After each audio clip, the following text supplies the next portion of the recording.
कांग्रेस ने मुझे बुलाया, बड़ा अच्छा किया आपने।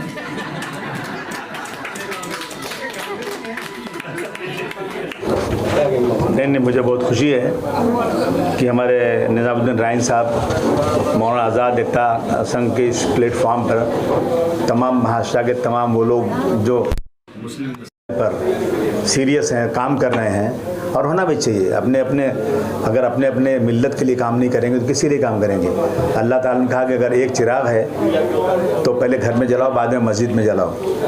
तो ऐसे लोगों को जमा किया और इस इशू पे बात किया तो कम से कम एक अवेयरनेस लोगों में आ रही है। और अभी इलेक्शन भी आ रहा है तो लोग प्रिपेयर हो रहे हैं कि हमें क्या करना चाहिए, हमारी डिमांड क्या है। इस तरह की चीज़ें, बातें अगर बार बार होती रहेंगी मुझे लगता है कि इसका बहुत अच्छा फ़ायदा होगा। सर, जिस तरह से मुस्लिमों को नो वेट दिया जा रहा है, इस पर आप क्या कहेंगे?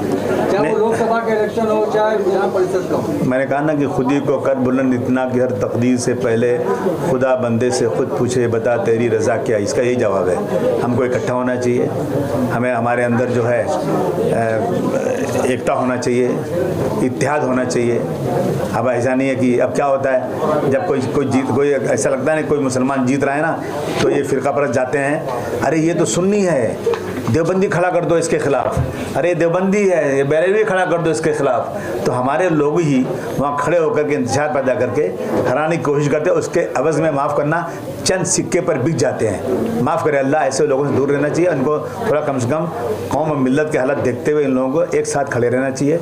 जिस कौम में सुबह से शाम तक 5 बार एक साथ मस्जिद में खड़े होकर के कंधे से कंधा मिला के नमाज़ पढ़ने की, एक जुमा में बड़ी मस्जिद में आ जाओ, ईद में पूरे शहर के लोग इकट्ठा जमा हो जाओ, और साल में एक बार पूरी दुनिया के मुसलमान इकट्ठा हो जाओ, इतना बड़ा पैगाम दिया जाता है इत्तेहाद का।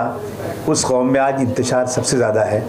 ये इंतशार ख़त्म होगा तो इंशाअल्लाह तब्दील होगी। आपकी पार्टी के नफीस अहमद को उनके मंच के ऊपर बोलने नहीं दिया गया, धक्का मुक्की हुई, आपकी पार्टी से क्या कार्रवाई? पार्टी कार्रवाई करे ना? नहीं, ऐसा है ना कि कार्रवाई होनी चाहिए। हम भी नफीस साथ हैं। अभी ऐसा कार्यकर्ता जो होते हैं ना, ये बदतमीज़ कोई होते हैं, कोई अच्छे होते हैं, कोई ख़राब होते हैं, लेकिन उस पर कार्रवाई होगी, ज़रूर होगी कार्रवाई। भाई, जिस तरह से चुनावी माहौल चल रहा है और चुनावी माहौल को देखते हुए अपोजिशन की तरफ से या सत्तारूढ़ की तरफ से माहौल को उकसाने का काम किया जा रहा है, खासकर मुस्लिम तबके को उकसाने का काम हो रहा है, तो कहीं ऐसा ना हो कि ऐसे बीच मुस्लिम नौजवान का जो तबका है खासकर जोश और खरोश में आके रोडों पर निकल कर कोई गलत तरीका ना कर बैठे, तो ऐसे नौजवानों को क्या आह्वान करना चाहिए? देखिए, कुरान शरीफ में कई जगह सब्र करो, सब्र करो, सब्र का दामन मत छोड़ो। हमें बहुत ही इसमें जो है कायदे के साथ में सोच समझ करके उठना चाहिए। ज़बरदस्ती अगर हम लोग इस पर उठ जाते हैं ना तो इनका मकसद यही है कि ये लोग जोश में आकर कुछ अपना होश खो जाएं। और उसमें क्या होता है, मीडिया जो है, मीडिया उनके साथ है, ये जो है उसको पोलराइज करने में बहुत ज़्यादा मदद करती है।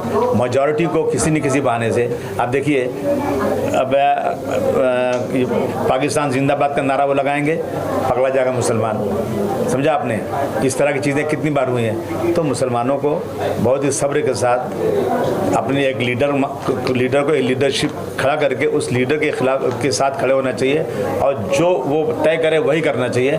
जोश में आकर के होश नहीं खोना चाहिए। और भाई, जिस तरह से महाविकास आघाड़ी को मुस्लिम्स के वोट मिले थे, इन वोटों के बाद महाविकास आघाड़ी में शिवसेना की कुछ पोजीशन मजबूत भी हुई है, लेकिन वक्फ बोर्ड की ज़मीनों के ऊपर सांसद में जो मुद्दे उठे थे तो 9 के 9 इनके सांसदों ने वॉकआउट किया था। उस पर क्या किसी ने चर्चा की है उनसे?